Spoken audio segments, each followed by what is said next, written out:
Okay, welcome back to the next section of Eve Out of Her Ruins by Ananda Devi, translated into English by Jeffery Zuckerman.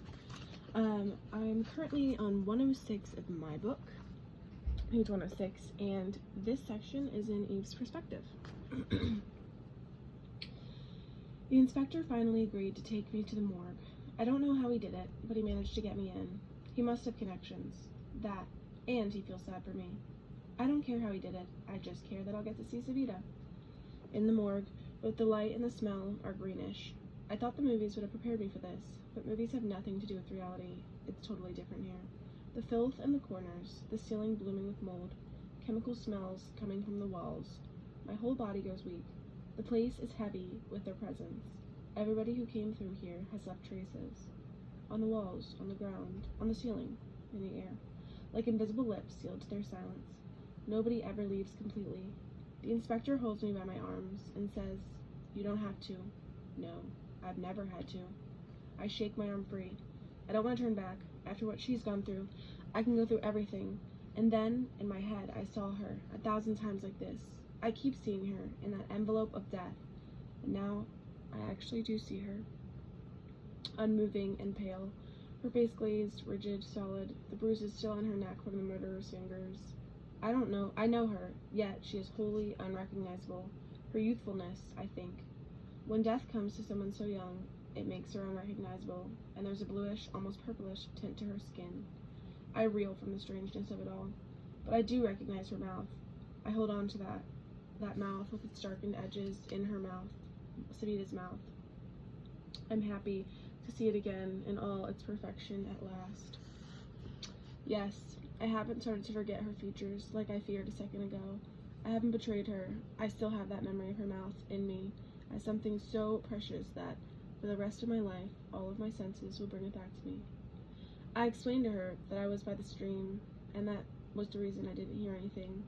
I tell her that for me, it's life that's disorienting my features and making me unrecognizable. My hand touches her cheek. I lean in, but the inspector holds me back. "No," he says. He takes me to a small cafe where the flies are more plentiful than the diners. I want for him to tell me something, for him to ask for something in exchange for the service he's rendered. He doesn't ask for anything, but he asks me questions. By the dirty window, I see the world going by. Yes, there's a world over there, out there, that doesn't know Savita, and where lives haven't stopped along with hers. I tell him everything without really knowing why. How old I was when I began, where I went. I describe these places he knows so well.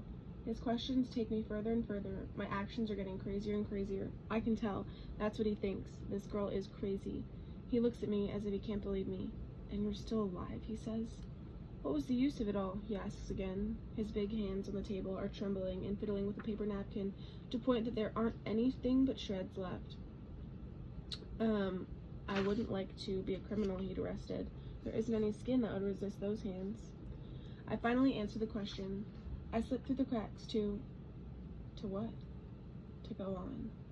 The next question had to be, go on to where? But he doesn't ask it. His eyes are tired and my thoughts are completely blank. I was thinking about buying myself a life, but I don't know which one. He asks me if I have any health problems. I know what he's talking about, but I pretend not to understand. I show him the blue bruise on my cheek, which has turned yellow. These sorts of problems, yes, every day, I say. He isn't looking at me anymore. I think he's trying to imagine what they did to me, what they made me do, and they'll make me do again. In the mirror behind the bar, I see us, and I know I look young, too young. A bit of string, a little burned thing, and I know he'd like to keep me from slipping further down. But he doesn't know anything at all. Suddenly he gets angry. "What if I shoved you in prison for a bit of time? You'd have to stop. That'd make you get better, wouldn't it?" I get up to leave. The conversation's over. There's nothing else to say. "It's hard to keep believing," he says quietly, "but you have to defend yourself. I want you to stay alive." He takes me back to Trummerl. In the car, I don't say anything, but I remember something he said. Savita wasn't raped. I think he said that to reassure me, but then why was she killed? There was no anger there, no sexual violence. For the fun of it? Or to shut her up? We pull up in the front of the buildings. The sky is low. Here, there's always something watching. Some spirit that's vibrating, living, malignant. He comes and opens the door of the Jeep for me. I'm not used to that. Before I step down, he slips something into my bag. "Only use it to protect yourself, understand?" he says very quietly. I look down. I don't know why he did that. He didn't give me anything. He holds me by the shoulders as I step down and rubs them a bit. He's talking in English. Be good, he says. I shrug. It's too late to be good. It's only once he's gone that I realize that we were right in the middle of all the buildings, every window facing us. Everybody saw me come back to Trimmerl in a police car. Everybody saw the inspector whispering in my ear. I colluded with the enemy. As usual, I'd done what I shouldn't have. I can almost hear through these windows what everybody must be thinking furiously. This time she went too far. The ground starts to give way beneath my feet and caves in just as I walk into my apartment building. But, after all, there was never ground under my feet. This section is in italics, but still in Eve's part. A light touch. Was there one? Maybe, maybe not. The scene could have played out 1,000 ways. Coming to open the big Jeep door, he picked you up like some straw, like a stalk, his big hands wrapping around your waist. He set you on the ground like something breakable. Coming to open the door, he hid your half-naked body under his police vest. You had blue bruises on your arms. Coming to open the door, he leaned in towards you and listened to your secrets unfurling like a pale mist from your mouth. Coming to open the door, he laughed a little, knowing, as if to say, that we were just to behave ourselves, that we just have to behave ourselves, and you, too, laughed a little. From the window to window, fury flits around like a wild bird and bangs against the window panes to the point of breaking them. The man is your fate and your death. Coming to open the door, he put Trimmerl's fate into your hands. All around, the door shut with the violence of a maimed laugh. Okay, the next part is in Saad's perspective. That's the inspector we met together. She went to see him again. She came back with him. Eve, will you ever stop? Did you ever manage to see Savita? Even manage to see Savita? What difference did it make to have seen her body? She wasn't there in the body, was she? What you saw was something else, a mask that could just as well have been your own. I turn around in my cage. I spew my dark musings on the wall. Maybe you wanted to make it up to her because she always waited for you after school and walked home with you. She thought she protected you, but you put her at a far greater risk. She had nothing to do with your doings. I mentally follow their path. I see them going home, both of them afterward. After Eve was with the other guy, it's dark. Who follows them? Who waits for them and then follows Savita and not Eve? Why Savita? Why not Eve? Was it just chance? What was the difference between them? What did they have in common? The clock's ticking. I can't sleep. I have to understand. And then I realize I know. Like Eve, I know. The gang's waiting for me. I miss our nighttime drives on motorbikes and mopeds. The night unfurls its fringes and we drink in the sharp scent of the neighborhood, and our hot bodies are red-blooded streaks of energy. It's a primal moment. A minute that explodes, that makes us all believe in living. For a minute, for an instant, living like a note drawn from a guitar, out of tune, but heard at a distance, not disappearing, not refusing to be. But I don't go with them, because I know what they're talking about right now. There aren't that many possibilities. I saw how angry they got when she came back with this cop. How could she have been so stupid, coming back here in a police car? She didn't even think. She only thinks about whatever's got her upset. Other people don't even cross her thoughts. I know her too well, that girl I dreamed up. She wants her time, her actions, her decisions, her body, herself, all to herself. She refuses to be worthless, but none of that belongs to her, and that's what we all are, anyway, worthless. Somewhere in that abandoned factory, something's brewing. A red light bathes the buildings, sweeps the sky, streaks the facades as always, like zombies in a horror movie. Something that could be from an entrail or a cave or a drainage hole or a basement. Window comes out. These are the monsters we made, broken bottles in their hands, ready to devour, ready to disembowel. Life in an instant takes on the enemy's face. But when the enemy gives way, we come back together, hungry, wild-eyed. They think about Cleo in prison. They think about Savita dead. They think about Eve with the cop. The equation is too obvious. She has to submit. My Eve, who believes herself born with steel in her heart, doesn't know it's the shine and warmth of gold living in her, that she will never stop melting and fleeing, and that this molten girl will soon be nothing more than a shapeless, faceless puddle. In the abandoned factory, they get together to decide on a plan of action. Trimmerl should be barricaded, one of them says. No, we have to attack whoever's threatening Trimmerl, say some others. Let's set fire to the police headquarters. Let's smash some factory windows, flip over some cars, show them who they're dealing with. They don't get to make Cleo a scapegoat. We'll force them to release him, otherwise they'll kill him in prison. It's easier than waiting for a trial. We've seen this all before. They'll do the same thing to us. After that, they'll tell us we're all the same, we're all killers, and all any of us deserve is a wall around the neighborhood, a wall all the way around with no openings. They'll turn Trumorol into a prison, our ghetto. The joints and booze help. Everybody's ready to fight against being imprisoned. In the glimmer of gaslights, unaware of the danger, they begin making Molotov cocktails. Cigarettes in their mouths, they soak rags in gas and stuff them in bottlenecks. The energy of violence floods them. But first, they say, we have to find her. She's the one who started it all. Now all their fury is aimed at one thing. I write on the walls of my room with permanent marker as fast as I can, as if ill, as if insane, filled with an urge to tell everything before I'm forgotten. It's a broken up, shaky story, rooted in bitterness and rage, but it's the only one I know. The lives of guys like me, so simple that they break apart before even coming together, so indistinct that they fade away before having achieved anything. Their hopes scatter every morning like the dust on their feet. Their deaths don't aspire to brighten stars, and only call to mind the bare space of a grave. And so a wall is there a minute, and so a wall is there the minute they look at you. Whoever comes into my room will contend with another mystery. But at least I've said what I had to say. Eve, you have to flee. I have to help you flee. The next section is in Eve's perspective. It's like someone committed suicide with an exhaust pipe in this room. As soon as I locked myself inside, I smoked everything I could reach. But the pain is still here, and I'm still here. Once again, my hair is practically torn out of my scalp, but this time, he used it to bang my head against the wall. I don't know where I hurt anymore. I don't know where I've been hit, or what I've been hit against, everywhere. I crush 1,000th cigarette on the linoleum dotted with holes and undress. I almost have to peel the clothes off my skin. I look at the mirror, at myself. I'm shocked at my appearance. Even with all this pain, I hadn't realized how much damage had been done. I slumped down on the bed, looking in the mirror. I don't know what I look like. Like nothing. Nothing at all. Is there still anything to recognize? My skin is so many colors. Yellows, blues, purples, blacks, reds. If I didn't hurt so much, I'd have laughed. I'm covered in all Harley Quinn's colors. I didn't know that I could have so many different complexions. But when I try to smile, it hurts. A small crack aches at the corner of my mouth, then inside, and then suddenly 100 cracks burst open. I'm cracking apart. I take a pair of scissors out of the drawer. This is how my mother finds me, curled up, locked in solitude, holding scissors in my right hand. For once, she's calm. She kneels in front of me and tries to loosen my fingers around the scissors, but she's not able to do it. My hands are clenched, and hers quiver too much. Leave me, I tell her. I'm not letting you do that, she says. She thinks I'm going to kill myself with these stupid scissors. I'm not going to butcher myself, I tell her. I just want to cut off my hair. I saw my hair in the mirror, bursting out of my head like fireworks, like comic book characters when a bomb's exploded in their face. She sits on the bed next to me. She strokes my hair.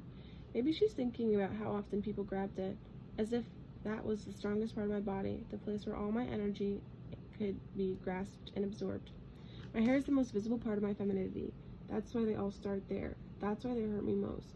I can almost hear her whispering, I've abandoned you. I must be hearing wrong, but she says it again more clearly. I've abandoned you. No mother should ever do that to her children. I've been cowardly. I've gone weak. She takes pajamas out of the armoire and helps me into them. Then she says, give me the scissors, I'll do it.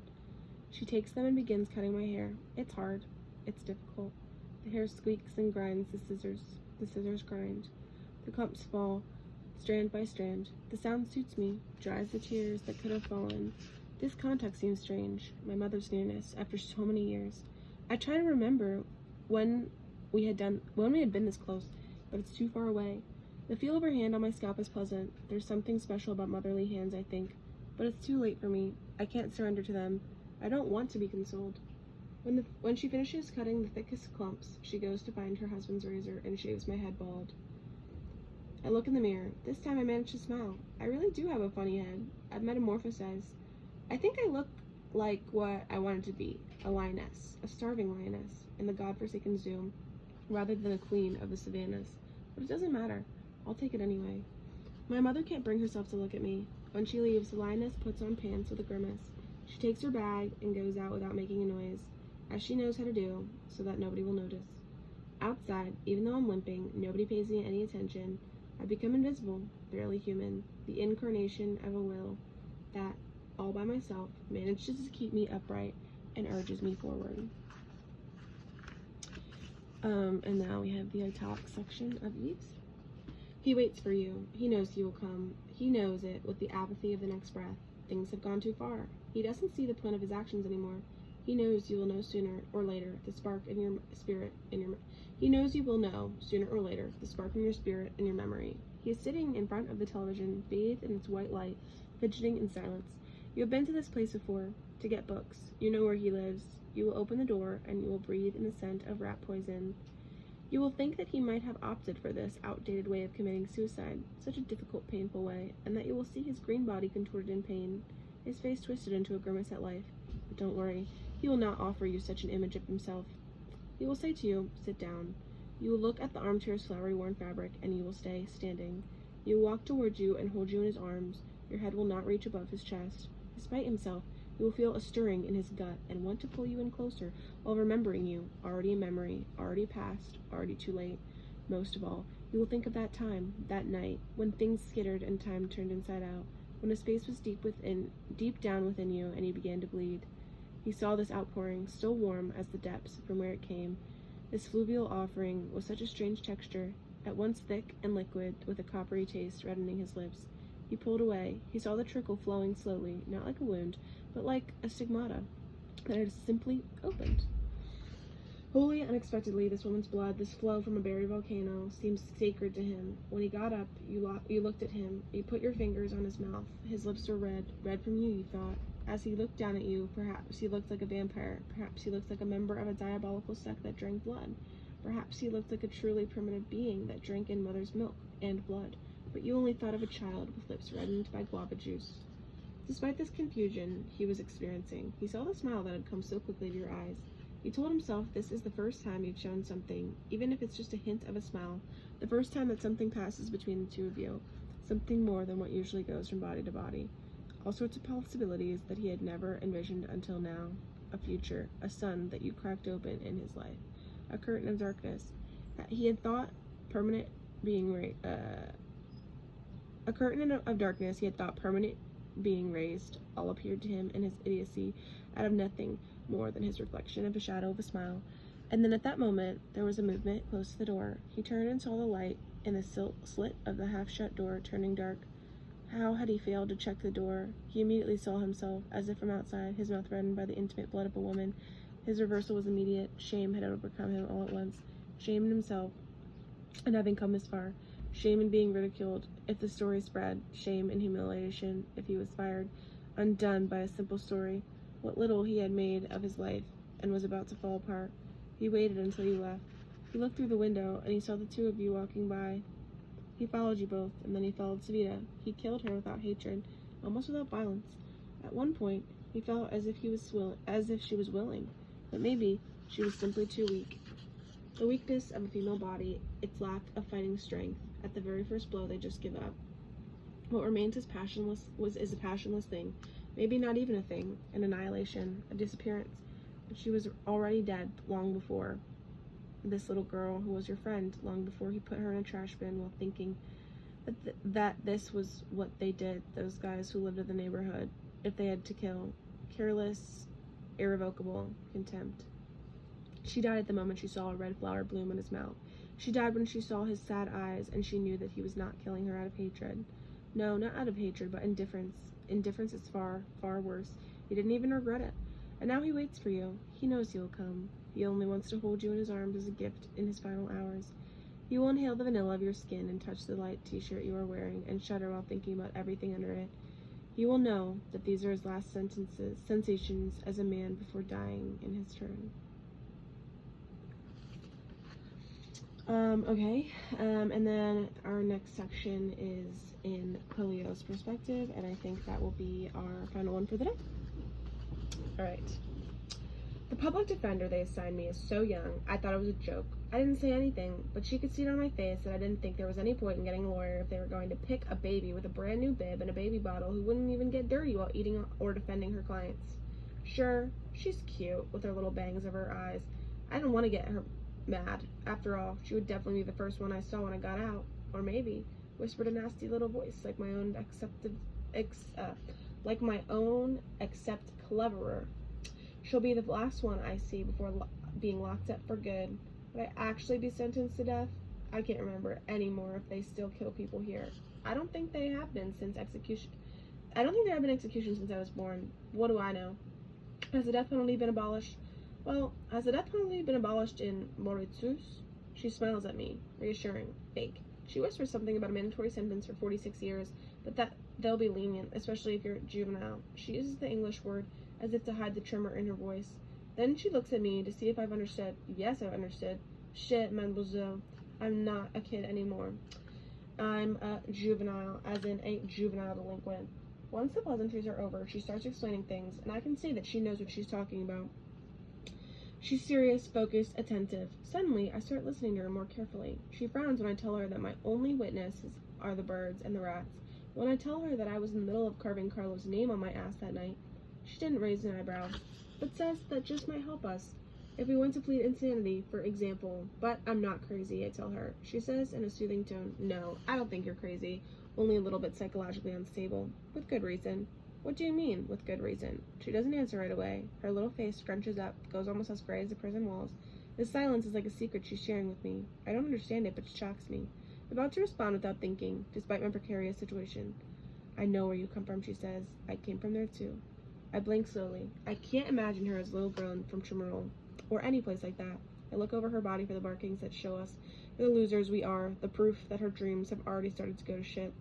But I can't see it anywhere on her. I only see a good girl who's done something with her life. But then again, anything's possible.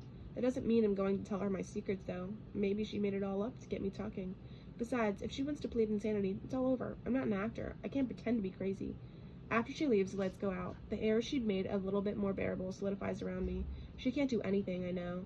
I don't believe in anything anymore. The papers have already begun my trial. The warden gleefully reads snippets of articles out loud while clicking his fake teeth. I'm described as a dangerous thug who's already been behind bars several times. Reliable sources come out of the woodwork to say as much. One of the headlines is, From petty theft straight to murder. They interviewed my mother. She started to say, Qui me peut dire où? When a mother begins with that, what can I tell you? Then there's no hope.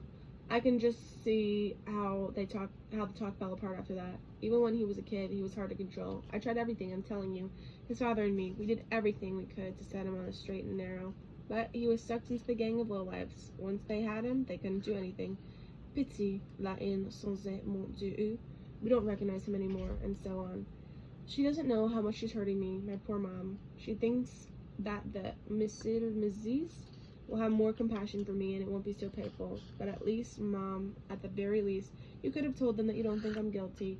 You could have told them that. There isn't a single voice speaking up for me, and I've been hearing voices since I've been in here. The voices in my head won't stop, but I'm not crazy, nor a Saint Bernadette. When there are too many walls around you, and walls beyond those walls, then the voices start talking to you to keep you from falling apart. I just hope it won't last too long. I don't know how much longer I can hold it out. I hope they'll give me a second chance. If anyone's listening out there, I'd really like a second chance, even if I have to become a priest. Okay, and that is all for today.